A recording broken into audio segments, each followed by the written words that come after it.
mwiza kuri wowe udukurikirana buri munsi, ndabakunda cyane.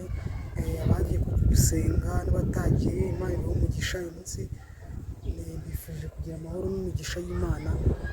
Inkuru mbazaniye uno munsi ni inkuru ivuga ku mugabo bita Abonowa wo muri Ghana, uri kuvuga yuko Imana yamubonekeye ikamubwira ko agomba kubaka inkuge muri hariya iwabo muri Ghana, akubaka inkuge kuko ngo afite ubutumwa Imana yamuhaye buvuga ko ku itariki 25 z'ukwa 12, 2025 Imana igiye kurimbuza imvura isi, ngo bizongera bikisubiramo nk'uko byagenze abasoma birayi murabizi. Ngo nawe Imana yamubonekeye imubwira yuko imvura izaza ikarimbura isi. Inkuge ni rwose yubatswe, arimo arayubaka. Abantu dusenge dusabe Imana idufashe iturinde.